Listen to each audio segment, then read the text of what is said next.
What's going on, everybody? And we're gonna get into the CZ P10C ORP, that optics ready pistol. So I did that review on the P10F. Nothing is a beast of a gun. It is definitely pretty big. It's like the bastard somewhere in between a 17 and a 34 with the CZ. So CZ has got a lot of really good stuff going on with it.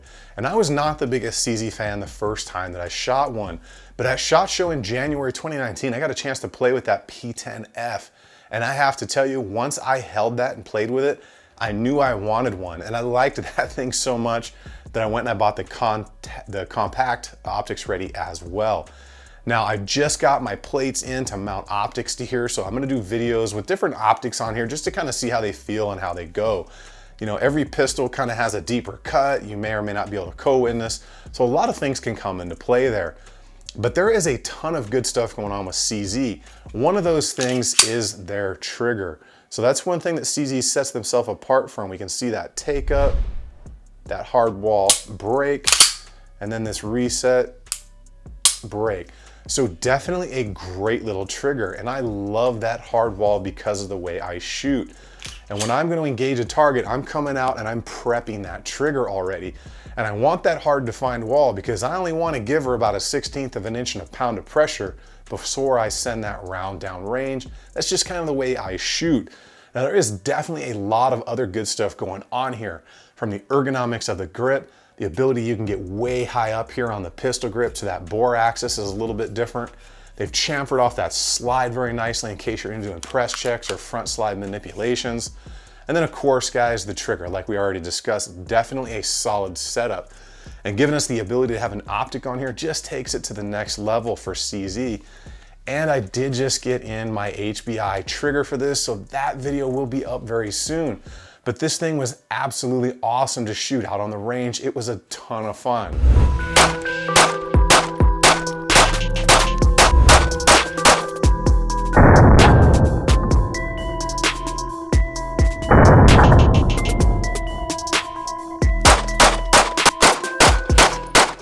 We're gonna get into this, tear this down, and I'm gonna describe to you the differences between this and say like a Glock, which you may be very familiar with, and explain to you the parts in here and what makes the trigger feel the way that it does. So we're gonna tear this thing down, give you the basics of what's going on, and hopefully you can make a little bit more of an informed decision on whether or not the CZ is for you, because it is quite a bit different than some other striker fired systems on the market. But then again, they're all relatively similar, and if you can generally deal with one, you can probably deal with another. A lot of it comes down to what your feeling is on that specific gun. How does it feel in your hand? How do you control that recoil impulse? So I always say, if you're gonna buy something, get the best opportunity you can to go out and actually try it on the range somewhere.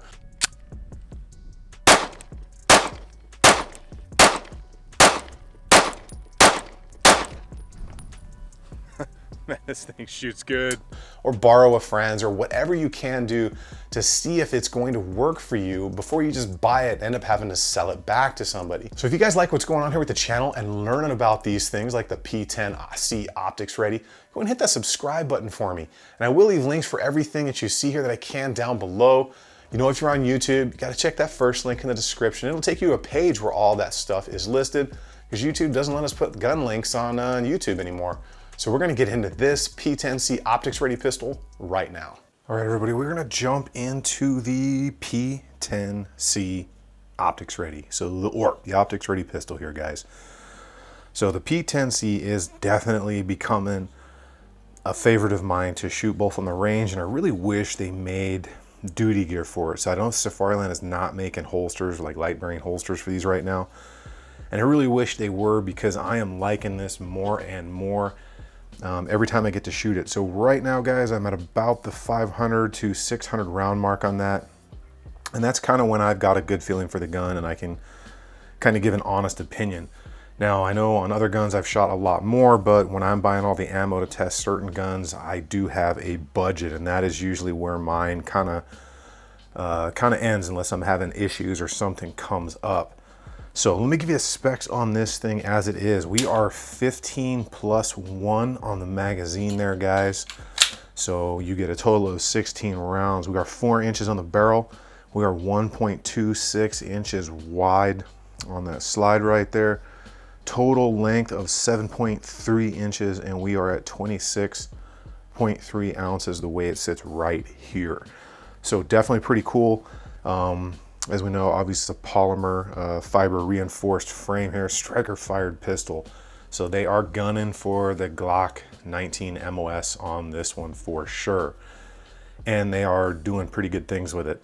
So we're gonna go ahead, let's go over the frame first, and we'll kind of work our way through the slide. Then we're gonna get into this and kind of show you some of the cool stuff going on in there. And then later we're gonna do full tutorials on the trigger and how everything works in here, because it is quite a bit different. Let's get into the frame. So we get our back straps that are removable, okay, and we get 3 different sizes. I like the small, it just seems to be really nice in my hand, and I like it. It doesn't have that obnoxious Glock hump on it, and the texture is the same on all of them. So let's get into that, the stippling work on it. So as you can see, try to get you a look, it's pretty pronounced. So it's pretty raised stippling. If you can kind of see down the side right there, you know, it is a pronounced stipple pattern, and I like it because it is grippy without being too aggressive for factory stuff especially. So it's a little bit taller and more raised on the sides. It is a little bit smaller on the front and the back strap. It's still very pronounced and raised. It's just a little bit of a smaller pattern, and it's kind of angular. So it kind of angles forward like that. And then the back strap has that same texture to it. That is followed through on some index, both there on the left and right side as you look down it, which is nice. You know, some people pay for stipple work and they get those index marks done. So I like that. Moving up the pistol grip here, we have a very deep area for your palm to get up into, the web of your palm. Now, being able to get that far up into that and really drive your palm in there is going to help you control that recoil impulse as you pull the trigger and send those little rounds down range to do their job. This is quite a bit deeper than Glocks. This is more like the H and K depth right here on the VP9s. And that is going to help you control recoil impulse for sure. Moving forward, ambidextrous mag release right here. And I know on the, kind of like the first versions of these that came to the States, apparently that was really stiff. I can tell you it works like a dream on this gun here, and it is reversible, so you can have ambidextrous, or you can have it on the opposite side if you're a lefty. We do have our ambidextrous slide stop, slide release, guys. That's pretty much becoming commonplace for most striker fired pistols these days. We do have more pins than some other striker fired setups. We got a roll pin, solid dowel pin, and then another roll pin here up by the slide lock. Moving forward, this is one of the things I really enjoy about the CZ, along with this high area back here. So look how they've kind of narrowed this trigger guard in right there, and then just done an amazing job of rounding it in right here. Now, people pay to get stuff like this done to their Glock frames, and I tell you what, just look how my hand seats up in there. You can see how nicely rounded it off instead of just a hard edge on there. And then having this narrow portion right here just really allows you to get around that gun and that trigger guard as you are, you know, firing it. A little bit of that straight line step work on the front of the trigger guard if you're one of those people that rest your finger up there. Moving forward, we got that single notch rail right there. It is the standard pick size. So not a full pick rail, but you know, hit or miss. You guys probably don't really need a full pick rail on a striker fired setup like this, but that's what it is. All right, guys, working our way up now. We have a very familiar backing plate right there, which is very common for pretty much every striker fired pistol out there. This one came with night sights on it. So very nice night sights. They are the high def, they work quite well. Blacked out rear, square notch, and then that round high def front. I like these sights, and I've become more and more of a fan. Darked out rear sights, so definitely cool, came on the gun. Optics ready, so we got our plate there, and they have carried the serrations all the way over the top of that optics plate, which is absolutely awesome, guys, because when you got bigger hands, you need all the grip you can to get on there and manipulate that. So definitely very cool. Serrations are a little bit smaller in the front, and that's because they have chamfered that slide. So it's a thinner chamfer here, and then it gets a little wider as it goes forward. You can see right there. And I tell you what, if you're a competition guy that does a lot of press checks or somebody who manipulates the slide from the front, That thing just fits in that kind of C-clamp right here. Absolutely perfect to do a press check with. Very nice design right there. And then we are very, very nicely rounded off and chamfered on the nose of the slide and the frame right there. That'll kind of help with that holstering, unholstering. Very good job, very well done. The coating on here is the nitride coating. It looks very nice, very clean. The machine work on the slide from the outside is very, very nice and well done. We can see our rear sight there has that retaining Allen screw right there, which is good if you have to do manipulations off the rear. But look at that chamfer cut. So they're not leaving us much there on the rear for a one-headed manipulation. It's tough, but it could be done. So definitely something I would have liked to have seen a more straight edge there to help with one-handed manipulations. So let's go ahead and break this thing down and check out what we got going on inside here. And then we'll do some pull tests on it. So if you guys don't have a lineman mat or something like this, go ahead and get one. I'll leave the links down below for you. You'll thank me when you don't lose the parts to your gun. So breaks apart just like other striker fired guns. Make sure you're clear, mag is out, pull the trigger, pull it about that 1/8 inch back, release the slide lock, and then pull it apart. Let's go ahead and get into this slide first. So one of the things I did notice comes apart just like everything else, guys. The barrel lugs here, ginormous. Look at the size of the lugs on the barrel. I mean, they're like, it's just huge. It's way bigger than most striker fired pistols, guys. It's kind of funny and it makes me laugh every time I see them because they're so dang big. Very, very nicely polished feed ramp there, guys. I mean, extremely well done. Landing groove rifling here, although I don't see a target crown on there. So I was kind of expecting that to have like an 11-degree target crown or something, but it does not. But, you know, landing groove rifling, it is a good barrel for what it is. I did not have any accuracy issues at all. Spring and guide rod, guys, looks just like the M&Ps, stuff like that. Very, very common design there. Now, one thing I did notice on the P10F is up in the top of the slide, right in this area, you can still see a lot of the swirl marks from the machining process. I can tell you that is not the case on the P10C Optics Ready. The machine work and the coating work on this thing is beautiful. So very well done. We have an extremely beefed up nose there. Now Glock in the Gen 5 started to beef this portion up where that spring and guide rod go because they were having them come back in bent. I mean, that thing is like, I mean, this is solid. This whole piece is solid. That's like, I don't know, it's well over 1/4 inch. I mean, it is thick and it is solid as all get out. Very cool. So go ahead, check out our extractor right there. Very reminiscent of the Smith & Wessons, the H&Ks. They're very long, very, very deep tooth, okay, right here on that extractor. So definitely an area you want to keep an eye on to make sure you don't get that carbon buildup, because carbon seems to like to get in those little nooks and crannies like that. Just gonna break this down, get that striker out of there. So very, very common takedown, guys. You got to get on that striker sleeve right there, pull it down, push that plate off. Some people get in here with a screwdriver. Yeah, I'm not trying that. I'm just going to go for the sleeve right here, and you push that backing plate right off. A little bit of a different design there. You can see it's kind of triangular, and that's because of the angle of the rear of the slide here. You can see right there. So let's check this out, right? So when did you ever see a striker sleeve that looked like that besides in a CZ, right, guys? So this portion right here, that's actually your safety for your striker, okay? So as this, let's engage that, you can see it pop back over. So as you're pulling the trigger, this gets touched by the disconnector on the trigger bar set up there, pushes over, and that allows that striker to go forward. So interesting design there, guys. We've got a captured spring in here with a dowel rod right here in the back. And then the little edge of that spring comes over, captures that, and gives it the spring action right there. So again, reset it. You can see it pop over.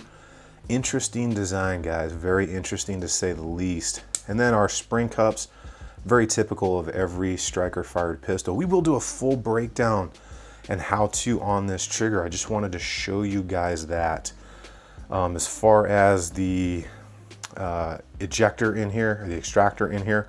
When we do the full 100% teardown, we'll get into a lot of that stuff so you guys know everything that's going on. This is just kind of the overall first video right here. So when you put this in here, it's a little bit different because of the angle. So it kind of throws some people for a loop. Just pull down and then get it started like you would on any other striker fired pistol, and then push down on the back, go all the way up. So you don't have that EDP assembly you got to push on after that. It's just the striker sleeve, get it up in there, you are good to go. Go ahead and throw this bad boy back together, and let's talk about what we got going on in the frame here, because it's quite a bit different. So it's definitely, oh, threw that in there backwards. So quite a bit different here. And anytime you've got more moving parts in a frame like this, a little bit more to deal with here, okay? But this is why you get a better triggers, because we have defined and distinct parts here. So your locking block up here, and you can see your trigger bar, which is actually that bar of metal all the way around in here. So that is your entire trigger bar, and you can see it move in there just like that. So this is your sear right here. That's what grabs the lug of the striker right there, guys, and that's what is going to hold that on. So that's basically your drop safe right there. It won't go down. And then that triangular edge right here, guys, is what disengages that striker safety right there. So quite a different design from other things out there. This notch right here, once this gets pushed over, we'll pull this trigger. As this comes out, when you pull the trigger forward, this will go over, and it allows the trigger to come up, and that's activated right in here by these notches on the slide.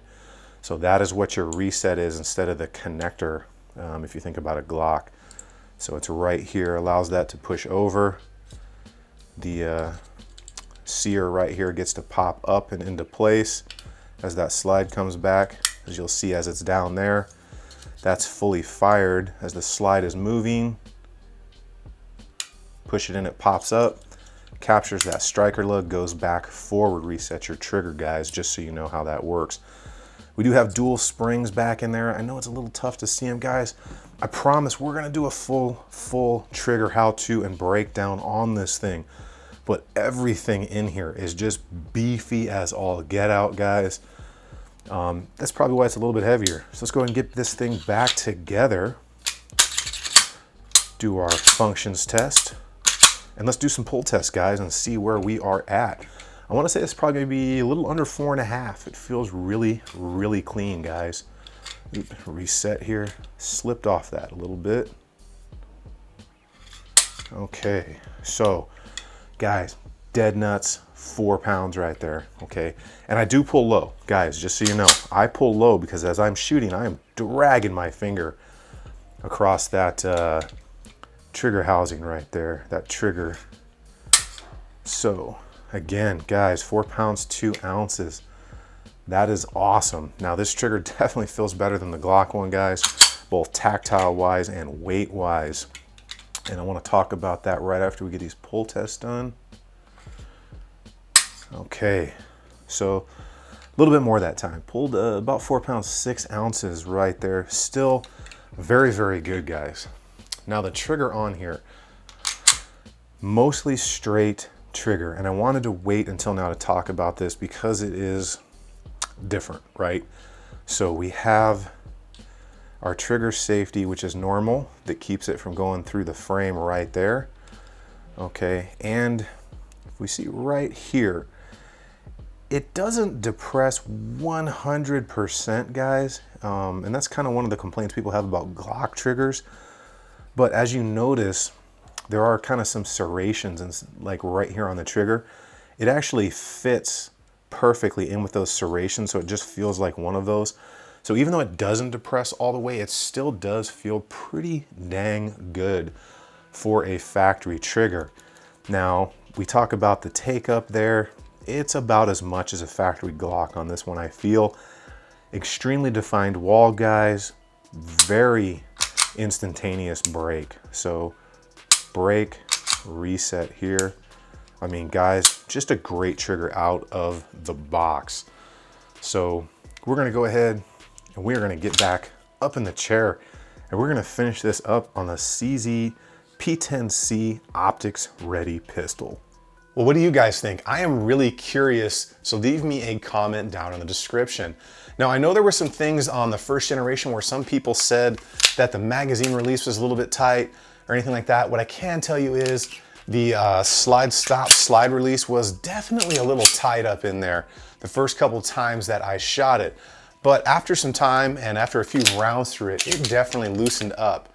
So still a little bit tighter than some others on the market, but definitely not as tight as it first was. In all, guys, I think this is an absolutely outstanding pistol to go with. It does have a reputation. Now, one of the reputations it has is having a good trigger.